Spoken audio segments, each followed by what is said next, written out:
So good evening and welcome to this week's episode of Errol TV. And just waiting for the screen share to come up. We have invited our amazing guest, Oliver J.R. Cooper. So while we're waiting for the screen share to well, sometimes there's a 20-second delay or something. That was quick. Oh no! Oh wow, that was quick! Fantastic. Good evening. Yeah, good evening. Great to see you here, Oliver. Great to be back and to carry on with number Wonderful. 3. Fantastic. I'm really looking forward to this episode and delving in deeper. Yeah, very deep. It's going to be a deep one today. It really is. So just to, for the viewers that haven't been on Errol TV or seen Errol TV before, my name is Errol, and just a little bit about myself. I've been in the self-development, energy healing arena for 10 or 15 years. And during that time, I've experienced many things. I've learned many different modality system techniques, everything from sort of mainstream counseling, and coaching, hypnotherapy, and NLP. And then on the other side, the energy healing, the intuitive, the scanning, the soul's perspective, going into the heart center, aligning energy fields and energy centers. So I've had a full spectrum in this field, and thoroughly enjoyed and continue to enjoy my journey in expanding and always learning more. And it's always such a blessing to help people, guide people into understanding deeper layers and levels of themselves. So this has sort of led to me wanting to share more in different ways, hence Errol TV and our live streaming, which is where we are today. A little bit about me, and I'd just like to hand the stage over to the lovely Oliver J.R. Cooper, so he can tell you a little bit about himself. Yeah, just hearing what you said then with the in regards to Errol TV, you wanted to offer something more, do a bit more with what you're doing, because obviously you've come from doing the workshops and the one-to-one, so very much with your stuff, whereas mine has been more in the virtual world, online. So for me, this has been mainly articles and books now, and videos, and now this is something that is quite different and new for me, to kind of team up with Errol here and Errol TV to bring it to a different audience as well, people that are not used to seeing me speaking on video here. So this is all very new to me as well, but something that I've enjoyed doing, to share what I've learned and to assist others in a different way. Definitely. Wonderful. And it's a blessing to have you on the screen, Oliver. It really is.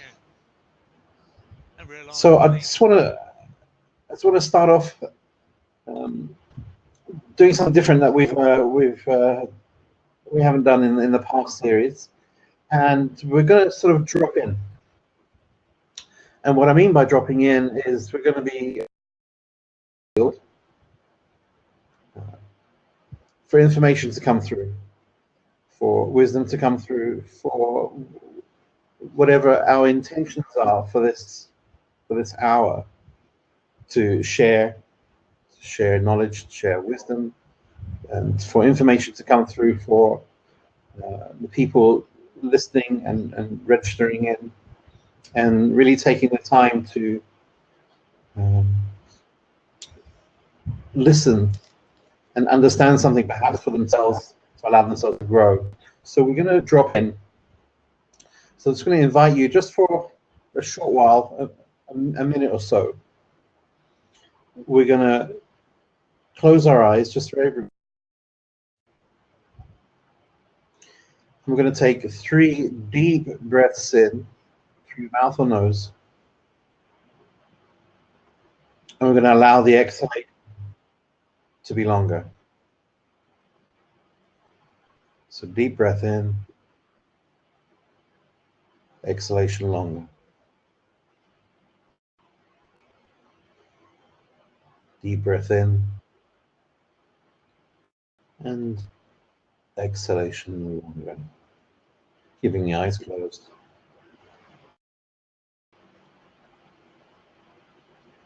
Let us all set the intention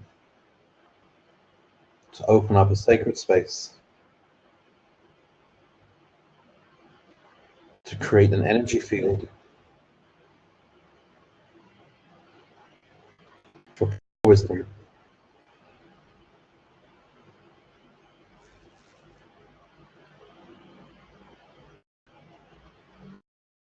pure consciousness, and a deeper state of presence to be here now.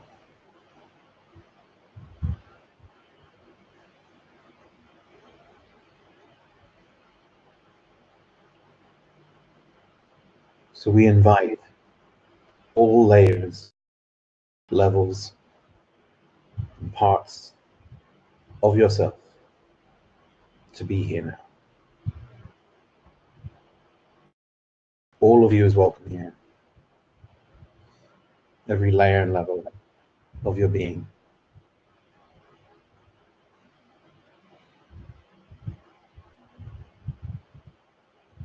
As we open up and invite the energy of trust, safety,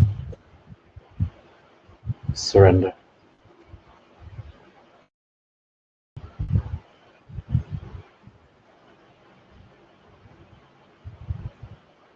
We invite the energy of love.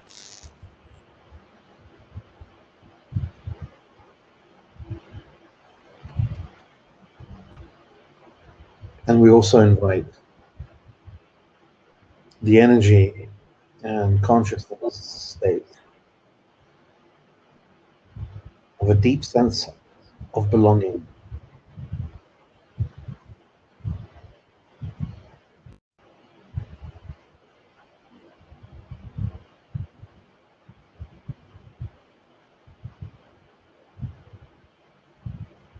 Breathing in deep,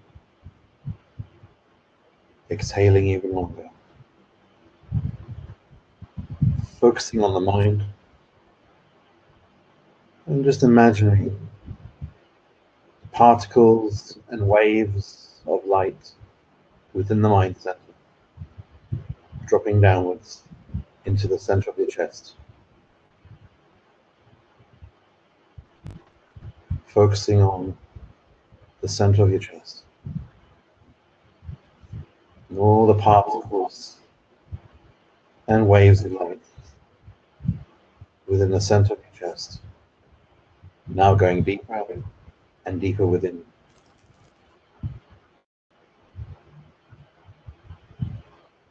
Deep into the infinite space within you.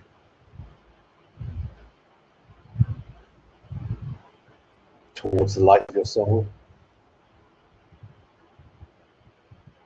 And towards the magnificent light of Source within you.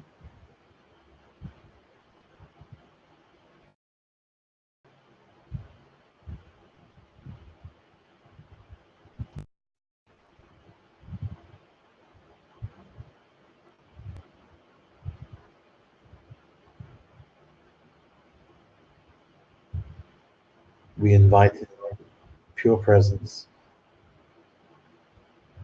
pure consciousness, love, light, and wisdom.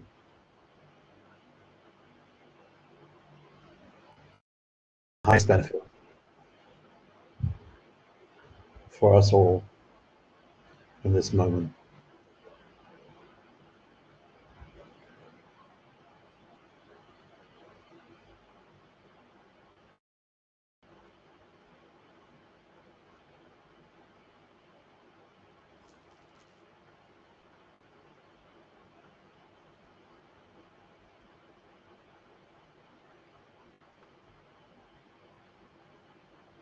Becoming aware of this consciousness deep within us, from the source of our being, expanding into the soul of our being, and expanding into the heart center of our being, expanding within our whole being, expanding outwards to create a sacred space around us, around all of it, right now.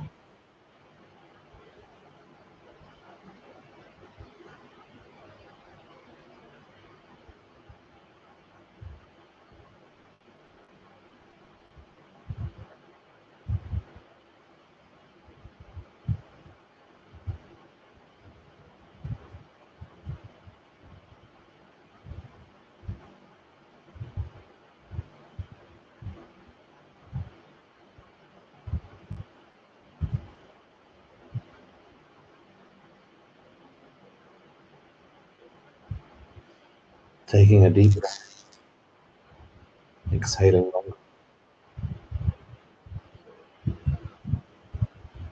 and another deep breath in, and exhaling long.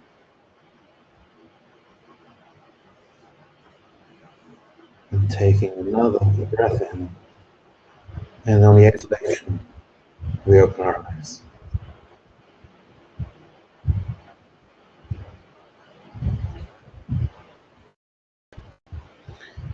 Okay, so welcome.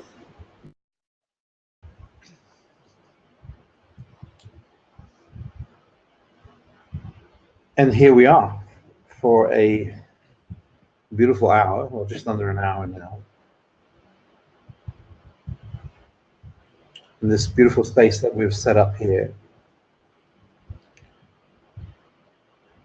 to give information to share. As Oliver's beautifully put, we're from two different backgrounds, and I feel it's very important to have different ways of looking at things.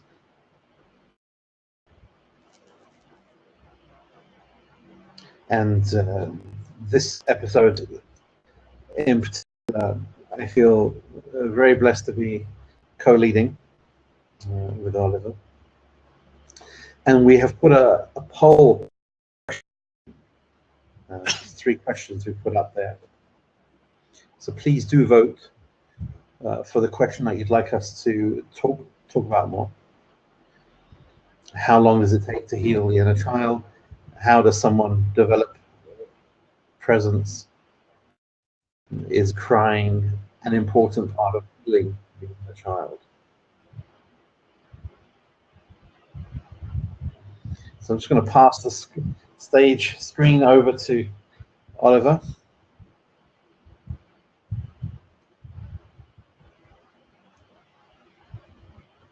So far we have one vote questions, and lo and behold, it's we have another one.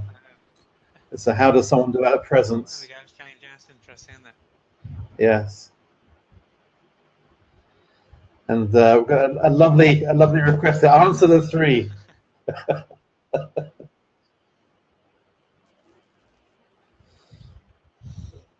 Why not, Oliver? Why not, indeed? Yeah. So, I mean, the first question, nothing there. So, parts. So I think if I'll start off then with number 3. Perfect. Question number 3. How about it? Perfect. So, is crying an important part of healing the inner child? I think it is. And the reason I think it is because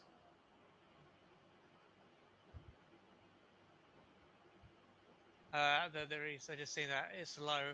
Don't know what.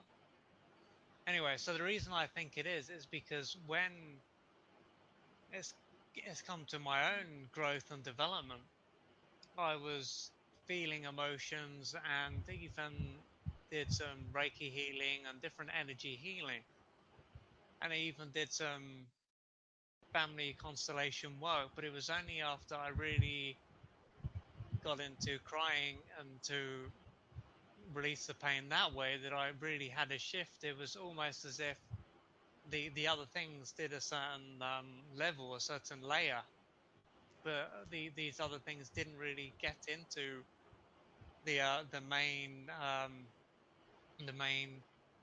meat, kind of, if you will. Didn't really get into the real stuff. And once I started to cry, and then I did this in a very conscious manner, so I was kind of observing that part of me, the inner child within me. I could observe that, and I could be with it, and I could kind of come out. So it's like a going in and out. Because I think if I'd have got too identified with it, then I might have just shut down. It would have been too much. So through the adult me, the conscious part of me being with that part of me, it allowed me to be there and to allow it to really cry and to get out that pain that it wasn't allowed, didn't feel safe enough to do many years ago. So I would say that it is an essential part of emotional development ultimately. So if there's no crying, I would say it could be very hard for us to really make progress, because there has to be some kind of movement. It's kind of gone in and now it's got to come out.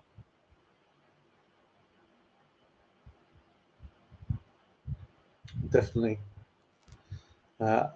Wholeheartedly agree. And you know, in our society, quite often when a male child is growing up, they're told, you know, don't cry. Men don't cry, or big boys don't cry. And this pattern, unbeknown to the adult male, and this could also be said for the female child as well. You know, big girls don't cry. You know, big boys don't cry. Don't cry. And it can create a pattern, a behavior pattern, that every time they can feel the feelings coming up, the emotions coming up, to cry. That subconscious authority figure coming in from deep within says, don't cry, and the person can hold it in. And it can prevent them from crying. So, you know, to answer some people's questions, you know, if they say, oh, I can't cry, there's some reason I can't cry, it's not coming out. I really want to cry, but it's not coming out. It could be a better thing, instead of focusing on wanting to cry, wanting to heal the particular wound, perhaps first take a step back and heal the wound in relation to giving yourself permission to express yourself in any which way you or form you wish to, in relation to some emotions that you're you have permission to cry. You have permission to express yourself, and perhaps on another level, rearrange the belief that it's weak to show that you're crying in front of others, and instead shift it vulnerability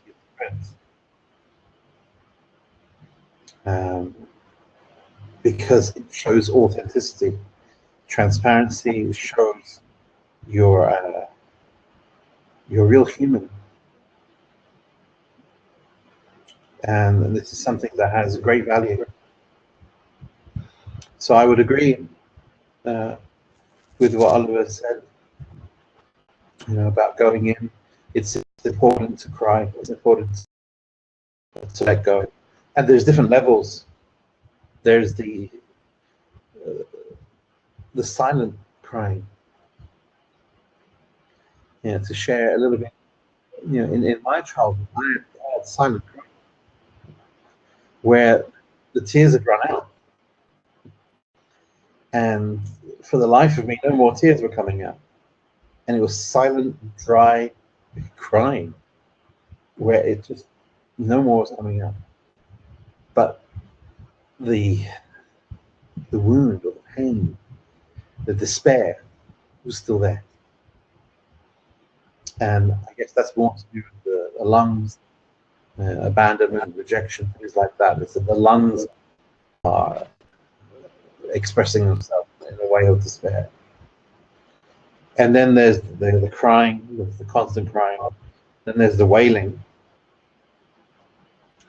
Then I've noticed in even some workshops and courses that I've taught, there can be a forced crying or screaming, shouting. And that's the other end of the spectrum. That's more defiance. That's more sort of pushing. And that's not allowing what needs to come through in a more authentic way. It's trying to push it out. I'm a firm believer that it just has to come out in its own way, in its own time, and give yourself permission for that time to be on your time. Yeah.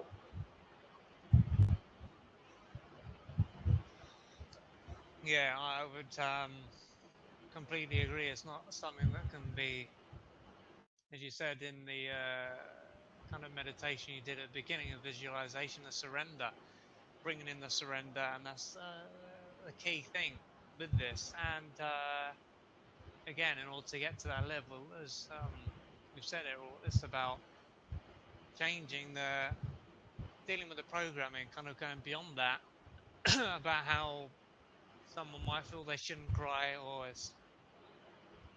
it's not the right thing to do, and it's weak, and all these kinds of limiting ideas that we might have picked up through not being allowed to show our emotions in the beginning, and then that stops us from basically opening the door. So getting all the locks and everything off the door, and once they're off, then we can get in there and open it.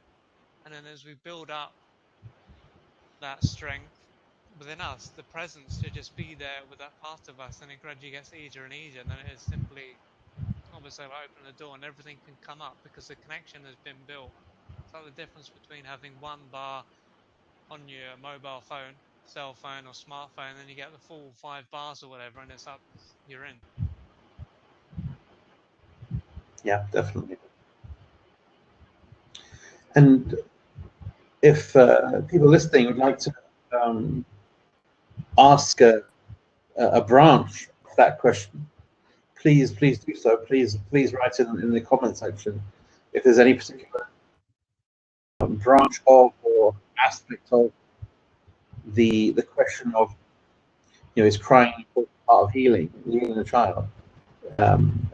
Some experience that you're having, please write the comment section. I'm happy to expand on that.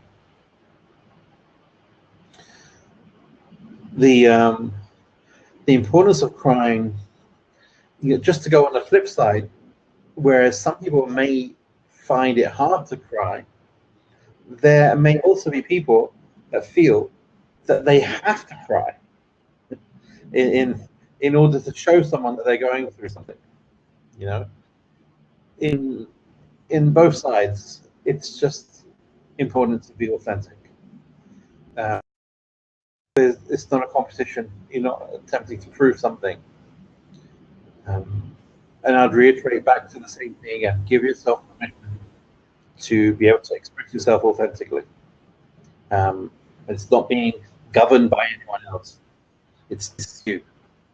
And you have the permission to cry, not cry, to go in deep or not go in deep, to sit with the wound, become the wound, to avoid the wound. At some point, something clicks within you. It's like, okay, I've had enough of this. I'm going to go in and let's surrender. Let's do this.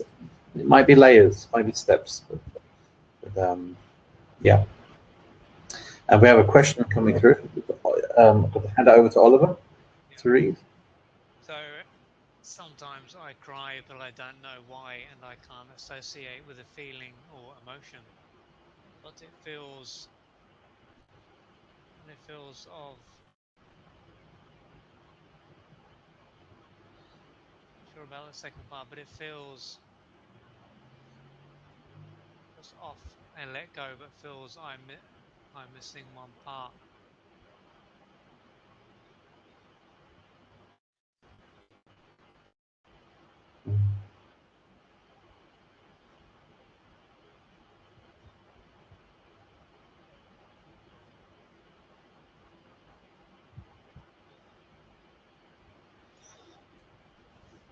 So with this particular question,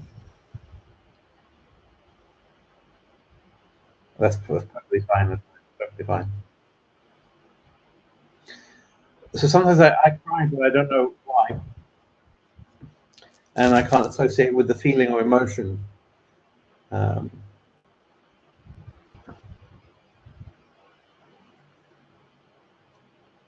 We've got to understand that the frequency or the vibration of the emotion or the state of being is not bound or tied to a planet Earth language description of it. It's much bigger than this. These emotions or these vibrational states, from high to low, from a dualistic perspective, have been there way beyond we developed any form of language like the English language or the Spanish language, so that we can describe it as sadness or grief or resentment or abandonment.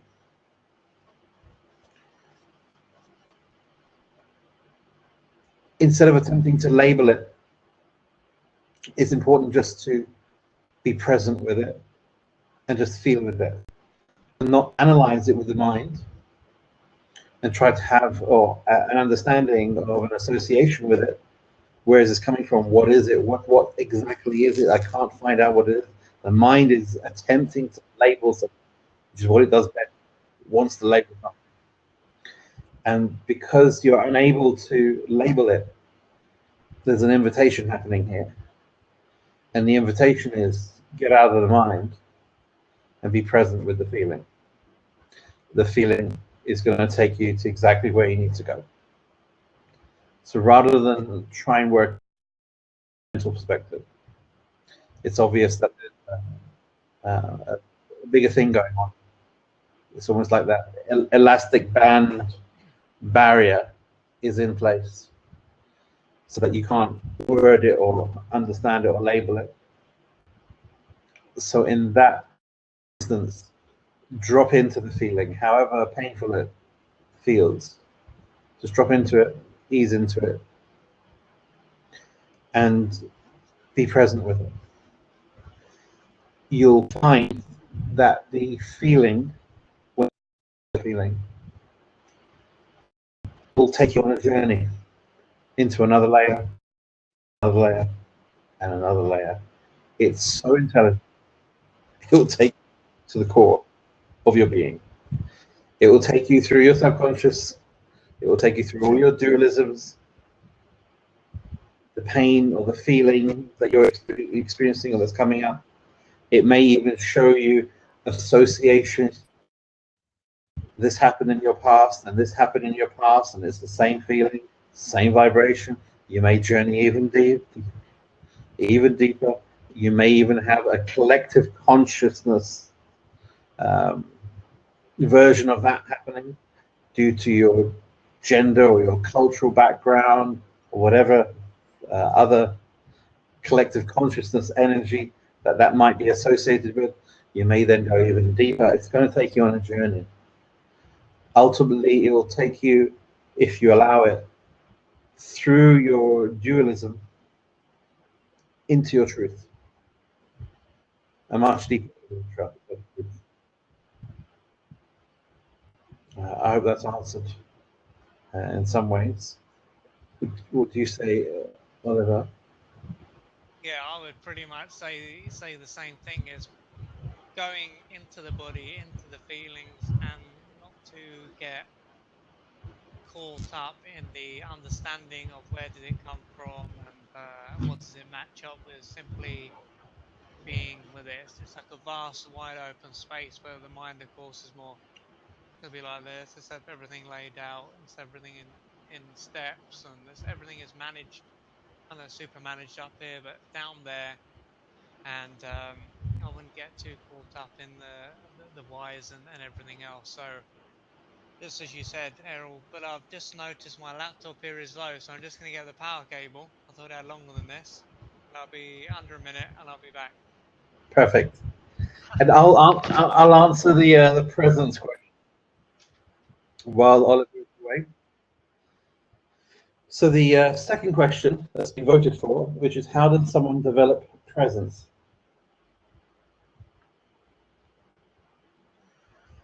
This is something, a particular question in this area is something that's so high on my sort of values list and with what I teach and how I work and how I help people. I really do feel that presence is so important. All right, back in. Sorry about that. Thank you, Oliver. We're just going into the presence question. Yeah. I feel that the energy of presence is pure presence.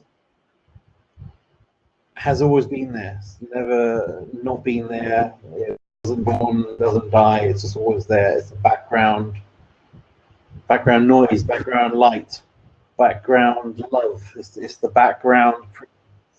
When you switch everything off, there is something that you feel that's constantly there. That's presence. So I'm gonna answer the ways of going into presence, but I just wanted to cover a few things that I personally feel in regards to presence.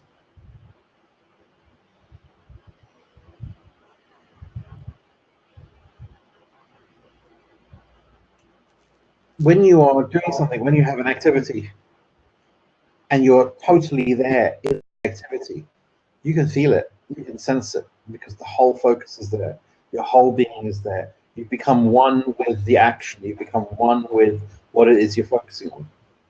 Versus if you're doing something and looking at the phone or else, for an example, you're out for dinner with some friends, everyone's having a conversation, one person's on the phone, maybe all of them are on the phone, and they're not present. They're basically elsewhere. It's a very different feeling. Put this in a relationship situation, or in an intimate relationship with somebody, and they're not fully there.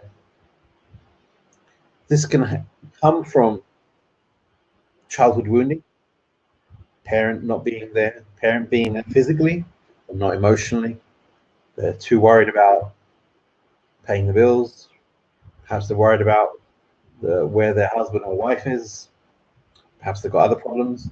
And they're not really there. They're physically there, but they're not really present. And you feel that. And this suddenly gets interpreted as a wound of abandonment or rejection, not being enough, and not being important. And growing up with that, and that becoming part of your structure, you can then unleash that as an adult to others as well. So you're not present for others because the two main authority figures in your life weren't present with you. So suddenly it just spreads out there like a virus. It could also spread into your work and relationships and many other things, like I said. Having from a tantric point of view, with an intimate partner, from a Tantra point of view, when you are intimate, it's an opening and a gateway to converse with God within you. Two beings so present. That presence is actually source, God energy. And you're both immersed into that. It's phenomenal. Now, bringing that sort of into what you do on a daily basis, bringing that into your meditation is phenomenal. There are ways to get into presence. The way that I teach, my teachings are based on going in presence. The whole thing is called my Source Awakening courses. For me, studying different forms of meditation that sort of gets you outwards, and takes you to a place where you expand into everything and nothing. And meditation where you scan your body and you become, equanimous with all the that are coming up, rising. What really got is my personal practice of going into my heart center, the Sacred Heart Center, not the heart chakra. And from the Sacred Heart Center going deeper into the soul, and from the soul going into the source of your being. This I have found to be a phenomenal way of tapping into that presence that's already there. It's not something that you need to get. It's something that's already there. So it's not something you need to gain. It's there already. You just have to let go of things, let go of your barriers to being in that state, because it's your natural state of presence. In that state, you are equanimous. You don't care if it's or that, it's good, it's bad. Everything is just an experience. So presence is a very important thing to cultivate. As I said, within my own courses, going into the Sacred Heart, into the soul, into the source of your being, is the way that I attain or get into that zone. And I feel that by cultivating that presence, you're in a much better position to deal with life experiences, whatever they may be.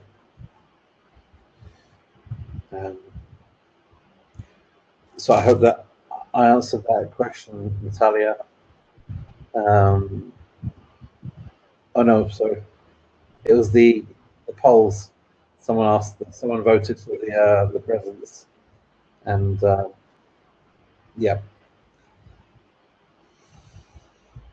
So I'll hand over to Oliver. Yeah, I think you nailed it there. I mean, what came to mind is a bit like walking down an alleyway, maybe not when it's too dark, but it's just getting dark and it's easy to walk down and just to be in our own world. So we're not really present. And then we hear something, bosh, we're there. And it's like, boy, everything kicks in. And then we're completely present. It's kind of like that. When we see something we really like, then we show up, we're here. When we're in a situation we don't really want to be in, then we switch off. There's no presence.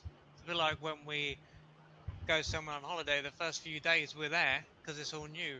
After a little while we switch off, and as you've said, it's not something we necessarily need to create from scratch because it's always there. It's simply about removing the baggage, the trauma, and everything else out of the way, and then gradually this thing kind of phased in.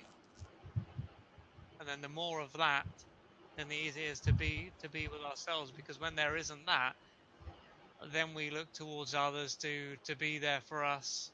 We're looking for kind of the handrails because that part isn't developed, and in the beginning we can need that and just to start to get the ball rolling. But then as we continue to build and build, then what we couldn't face at the beginning, will then, at this point in time, once we develop it, will no longer phase us, so we can just be with it. It's no longer to be something that completely blows us away, and then we can.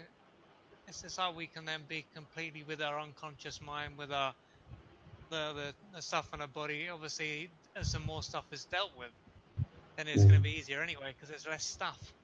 But Yeah. as we become stronger, then we can just be with it, and there be no Totally. need for us to look towards external things, maybe food or drink or relationships or things like that. They're not to our benefit when it's a dysfunctional relationship, because we will be with our own pain. Yeah, totally agree.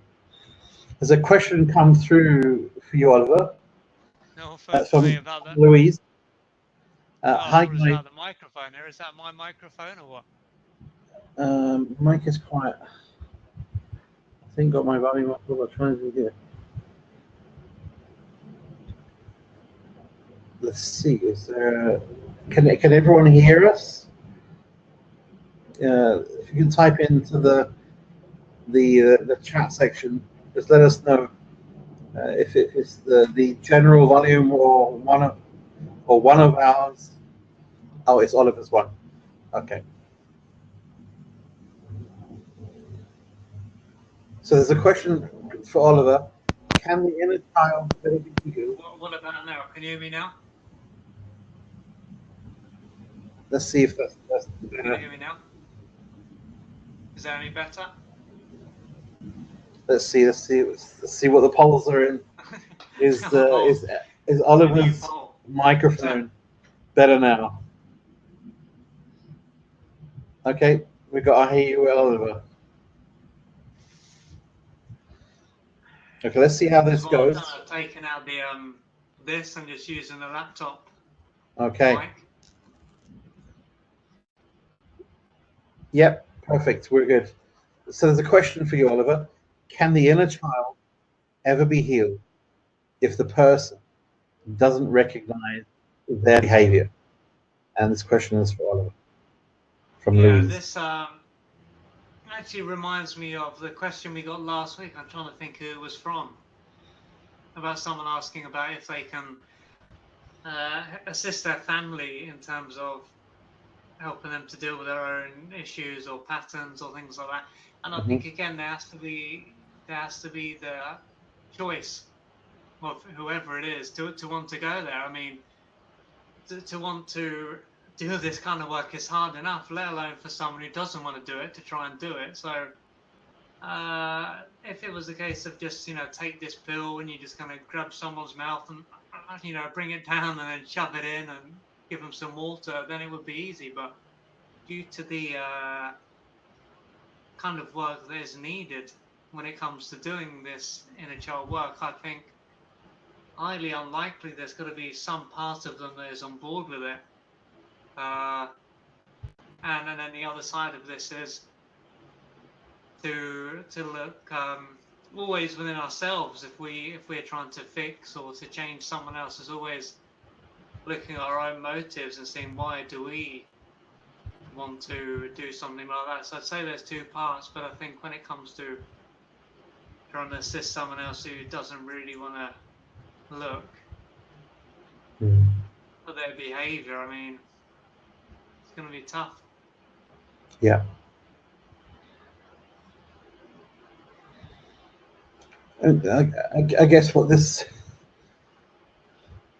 moves towards is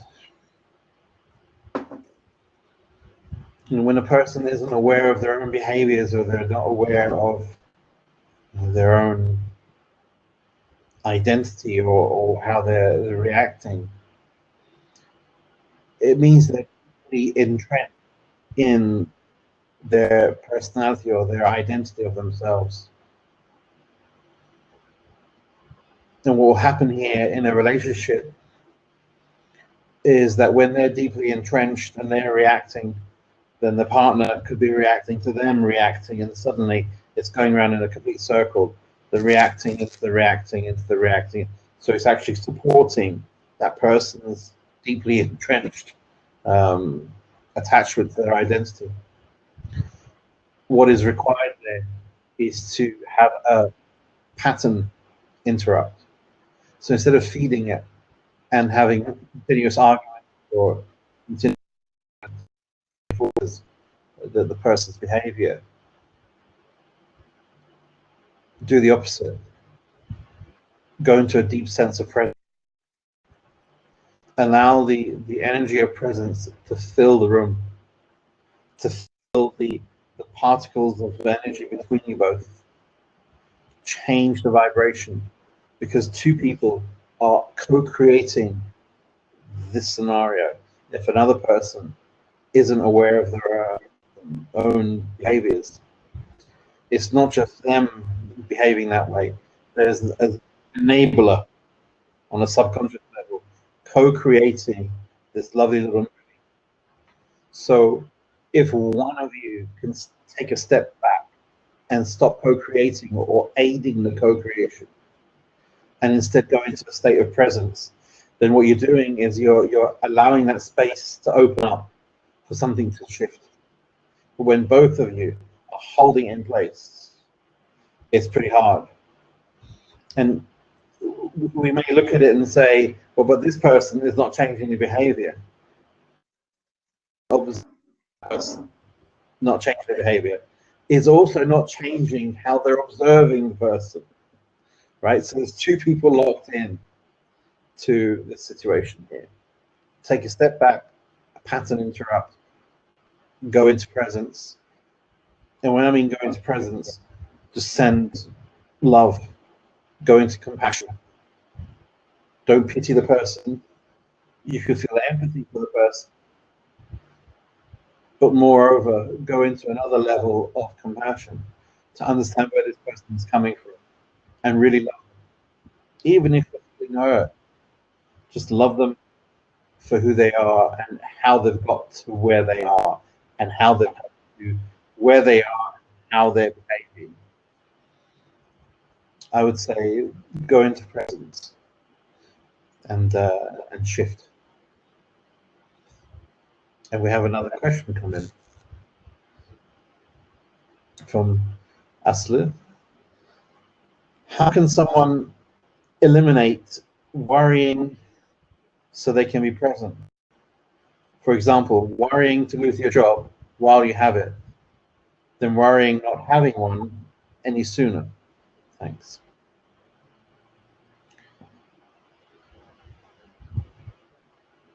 That particular example, I'll hand it over to Oliver, but we're probably looking here at the energy of scarcity. If someone is worrying about losing their job while they have the job and not having another job, we're looking at the scarcity. We're looking at perhaps deeply embedded, inherited, ancestral beliefs of poverty, fear, famine, war, being moved from village to village, town to town to the country, things being unstable, uncertain, perhaps death, loss, many different things going on there. So, so you may see it as, on the surface, it's a job thing, worried about losing my job. But if you actually go deeper, it's a whole different map happening there. But I'll hand over to Oliver to answer. Yeah, I think, as you said, there's the what's going on up top, then there's the deep down of there's a self-worth element. So a case of not deserving to have the job and the fearing of being and again it then kicks into the lower chakra there, survival. If I don't have this, then I'll, coming back down to death ultimately. I think all fears, or most of them, is about fear of death. So if I lose this job, if I don't get that, then ultimately I'm going to die. And as you have said, then it can come down to something far deeper, something that's more primal, and goes way back. But I think there's also, as well as the trauma element, there's also the the being present with that and not getting caught up with it. So there's the meditation, there's being in nature. I remember someone saying to me, a few people have said that if you've got troubles with abundance, go and spend time in nature and just notice how everything is so abundant in nature, because it is our disconnection from nature, from all that is, that causes us to have the sense of lack. So I think there is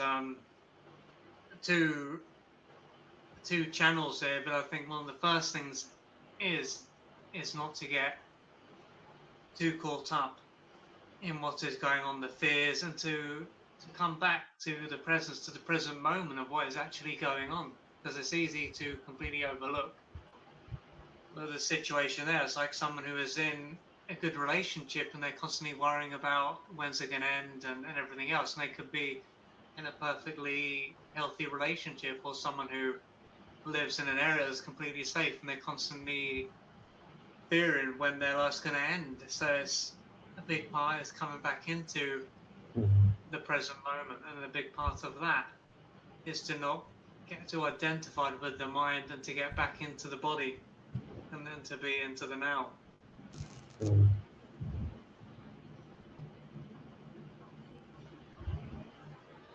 Beautifully said. Completely agree. You know, as well as the poverty, the fear of poverty, fear of scarcity, the fear of death, a fear of illness.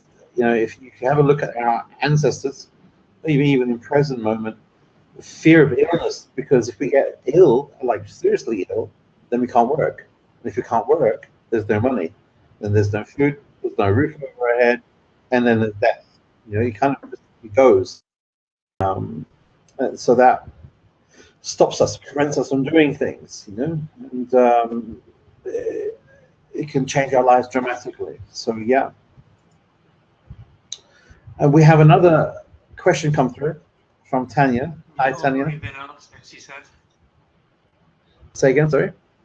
She said it's already been answered, but it's she said it's how do you support a child as they grow up to avoid their inner child having stuff to heal later in life. Okay, yep. Ignore if already covered. How do you support a child as they grow up? Inner child.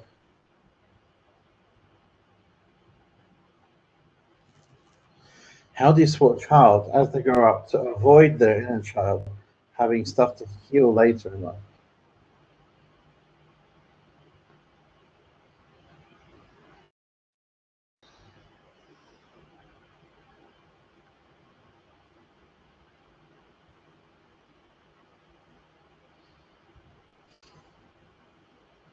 I was in Canada a few years ago, and I started teaching these one-day courses called Source All Stars. And I invited children aged to 16. And in this one-day course, we were predominantly going to be focusing on expanding intuition, expanding our abilities to perceive, feel. So we brought in things for the children to look at from their third eye or feel. Crystals, rocks, plants, even animals. And I invited every child to have crayons and sketch what they saw intuitively, like energy fields, auras, and things like that. I also invited the children to use Play-Doh or plasticine, different color plasticine, to sculpt what they saw or they felt.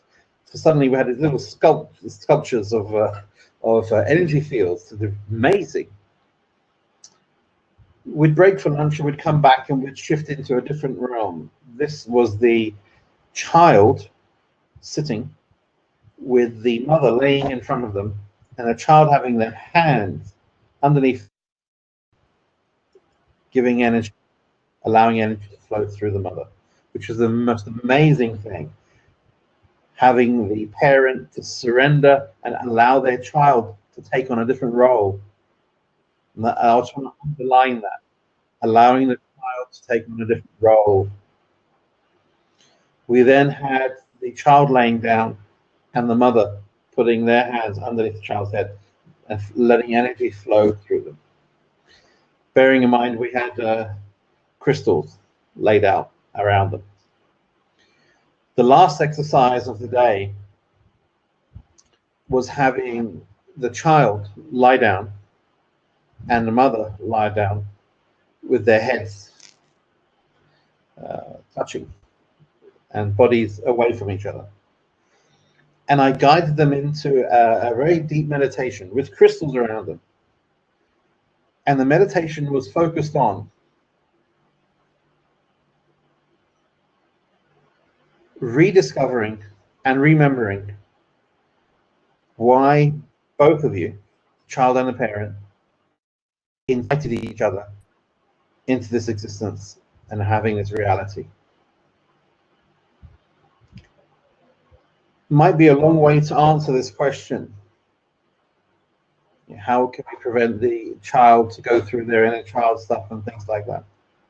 However, that particular meditation with the heads together, bodies laying there, the breakthrough parents have just with that meditation, realizing that they have called in a teacher for themselves. Instead of thinking that they are the parent, they have to do everything right, they have to eliminate the things that perhaps are going to affect the child further. Instead, understanding that they are going to be learning from this child. They brought in a teacher for their own personal development.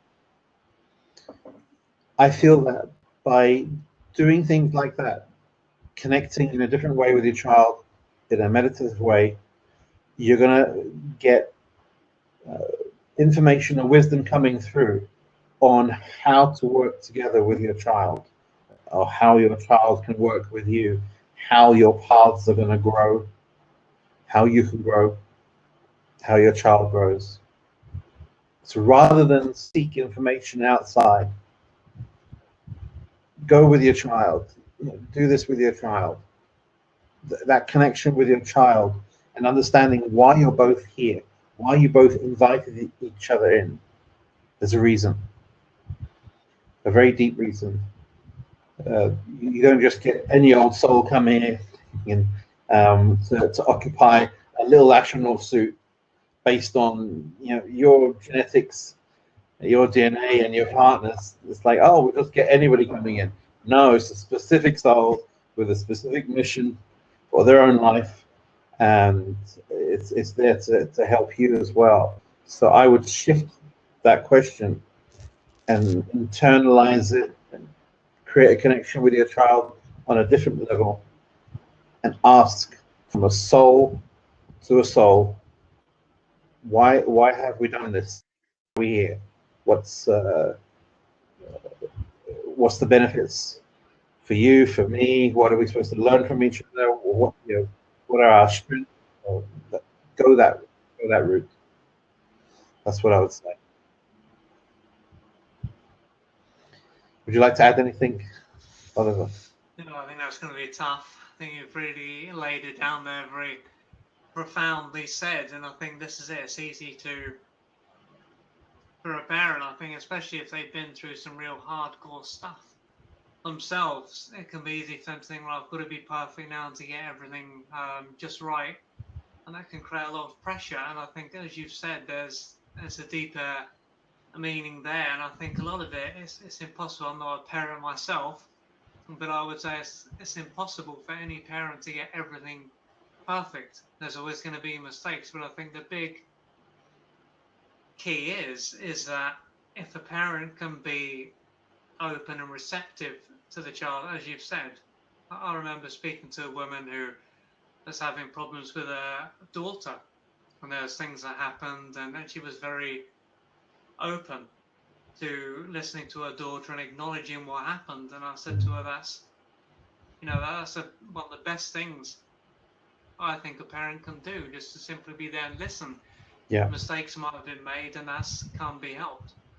But if the parent can then listen to the child and acknowledge and validate what they've been through, that can save them a lot of money and therapy and allow them to move through things instead of having to keep everything to themselves and to walk on eggshells, because there's not just what happened, there's also when this stuff goes on and on and on, because as an adult they can't get any validation from their parents. So I think the fact that the parent can go there, as you're saying, with these kinds of courses, I mean, you know, that's ideal. And then through having that presence ultimately of the parents there just to acknowledge and to listen, there's so much time and energy can be saved. Yeah, absolutely.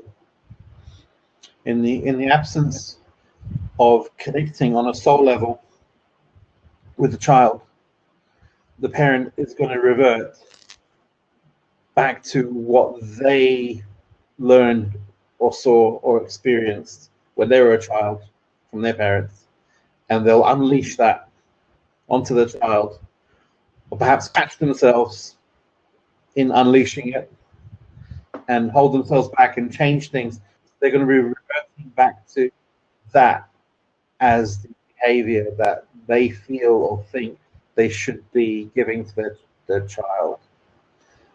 So it's important to revert into the soul connection. Otherwise, the person's going to go straight back into the identity and what they've seen or learned and experienced themselves. You know? And so it's important. It's an important part. So thank you for that, Oliver. There's one final question we can just squeeze in from Natalia. I sometimes shut down my presence in order to protect from energy vampires. I feel it's not the way, then I can sometimes feel guilty from it. What's your view on this?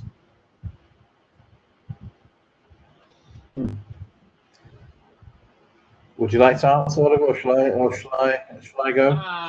Well, I think from what I understand, it's the case of protecting herself, and then she feels guilty from doing that. I mean, I'd say that's a sensible, that's the same thing to do if you're around energy vampires, and especially if you're sensitive and all about that, then it's easy to take on and not even know it, especially if you're around those kinds of people a lot of the time. And I think I'm shutting down, getting away. Obviously, boundaries are key here.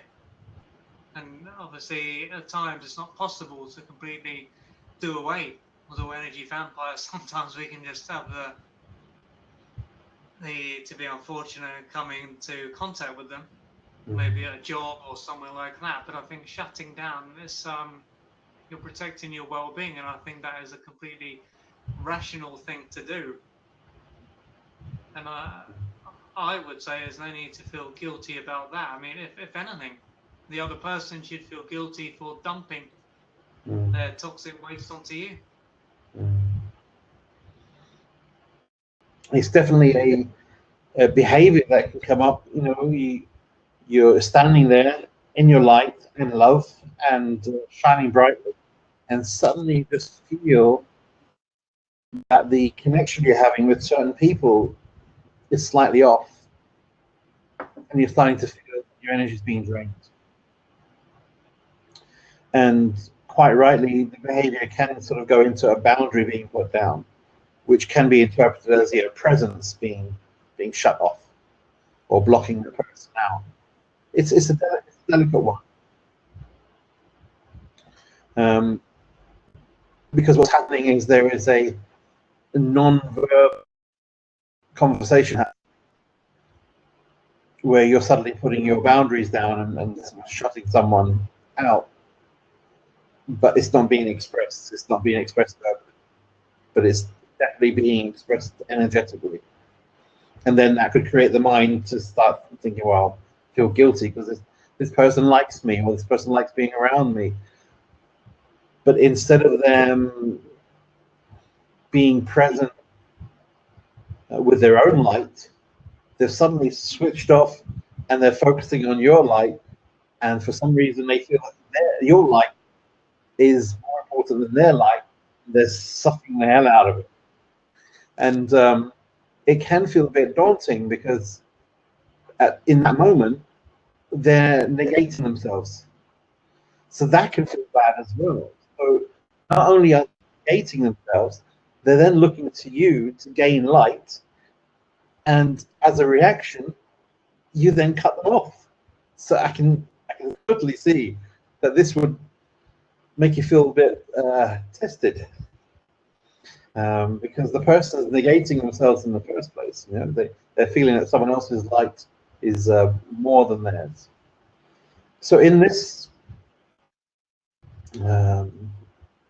scenario, you know, as Oliver said, you know, yes, I agree.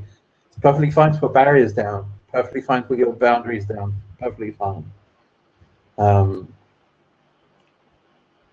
I would journey into boundaries in yourself, because there's a reason this scenario has shown up. There's a reason this particular little movie has shown up.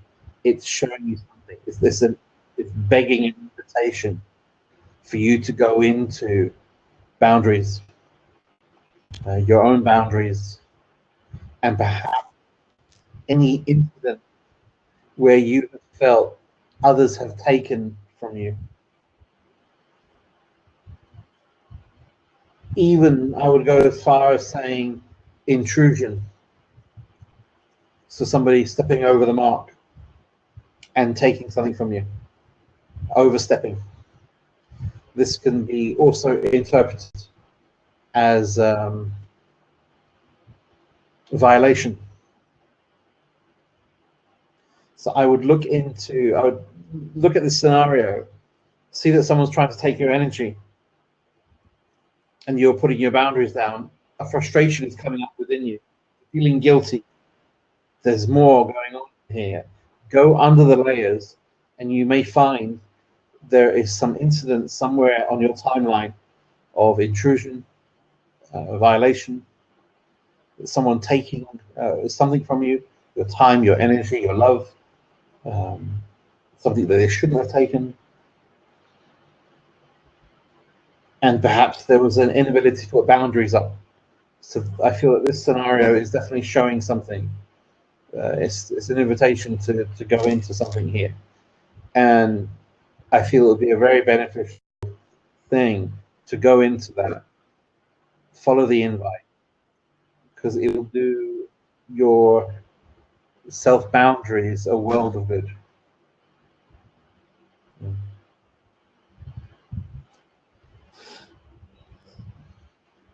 So I feel that I think we've gone over by about 7 minutes. But yeah, it's always good to answer as many questions as we possibly can. Would you like to add anything, Oliver, as a final few minutes? I mean, just I think you pretty much nailed it. It's usually the kinds of thing that I would go into if I was going to write an article. I would go into, because as you said, it's a violation. It could be way back. It could be a case of being walked over and not respected, having your boundaries not respected. Perhaps you didn't even get the chance to develop boundaries properly because your parents or whoever relate to anyone who often finds they're drained because they weren't allowed to develop boundaries as a child. So now they're an adult.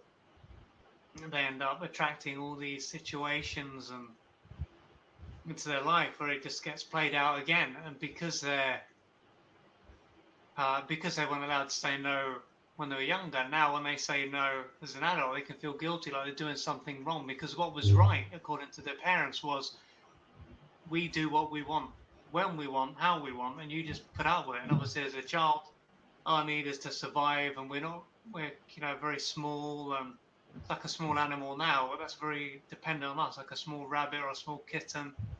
They can't do anything. As they get bigger, obviously they can do a bit more, but now we're an adult.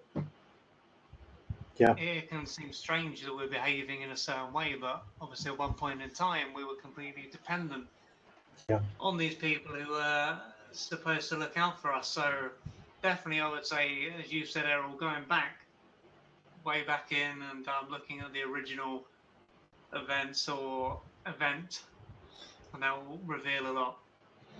Definitely, to add on to that, it could be something in the person's private timeline. You know, if you want to go into sort of the energetic fields, past life, ancestral, you can trace guilt back into different religions that we have been blessed with on the planet. Blessed with, yeah. Some of which, without naming, like factories giving the energy of guilt and shame out in abundance. And if we have an association to these religions in our past, perhaps we don't believe or follow them in our own lives, but we going back 7 or 8 generations, that means it's still in your vibrational field.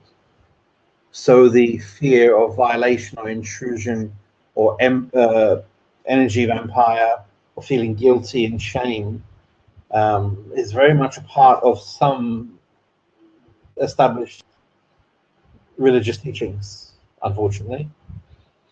The teachings have sort of deviated from the pure truth and love, and fear, shame, guilt, and other lower vibrational aspects have been added on in order to hook people in, without naming any, of course. So I would look into, I think this question was from Natalia, I would look into your ancestral line and see if there's any religious guilt and shames and violation history in your own family or town ancestor. I hope that's given another insight. So I think without further ado, we're going to call it a night on this week's episode. I want to thank the amazing Oliver J.R. Cooper for joining me on the screen. Really thoroughly enjoy his presence and how he describes his take on the questions that you ask and what he has to share. And really appreciate this time that we're taking. Well, thank you, Errol, as well. You bring a lot of depth, a lot of other things as well into the conversation here, and it's a great honor for me to be here and to share the screen with someone like yourself. Wonderful. Likewise. And for people to learn more about what you do, where do they need to go? Yeah, the best place is www.oliverjrcooper.co.uk, and there are my books, videos, and articles on the transformational writing.co.uk site.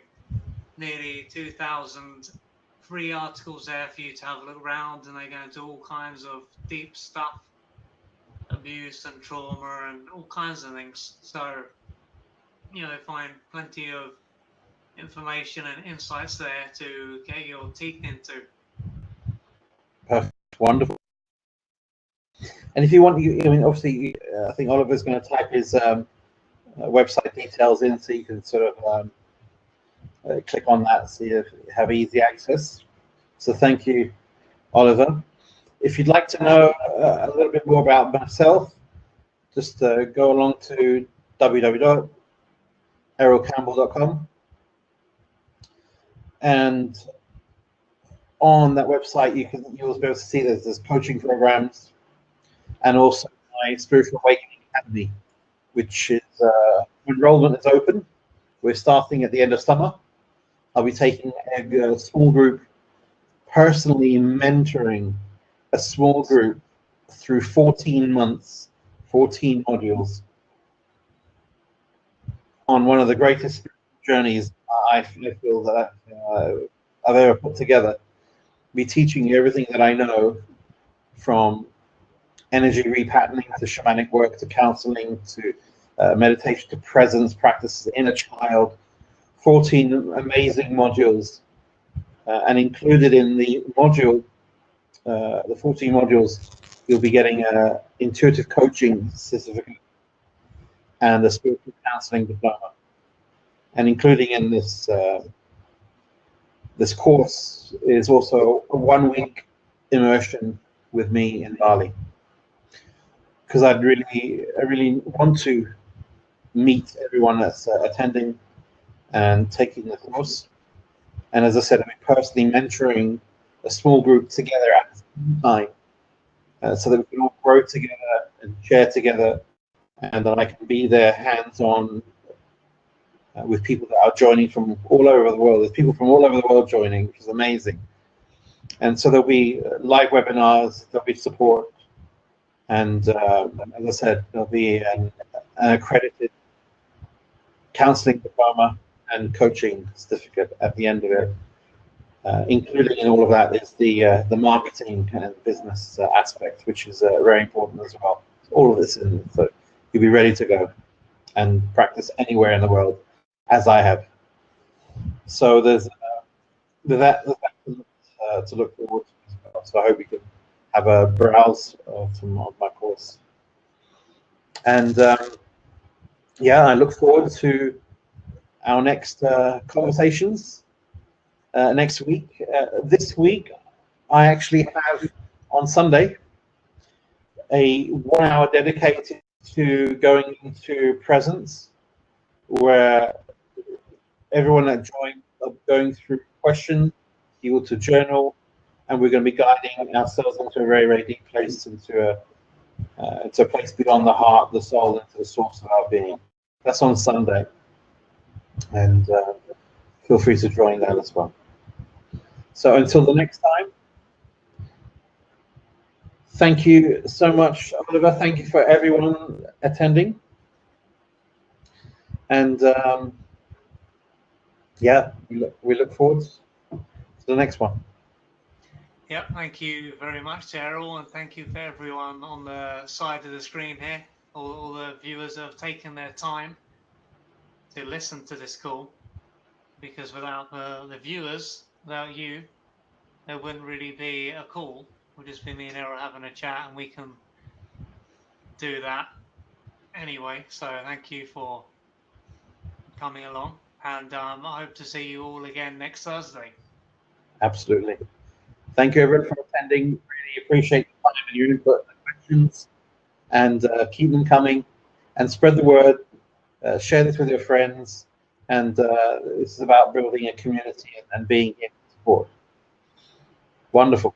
We've gone way over time. I love it. Yeah. So until next week, take care. Take care. Thank you. Thank you.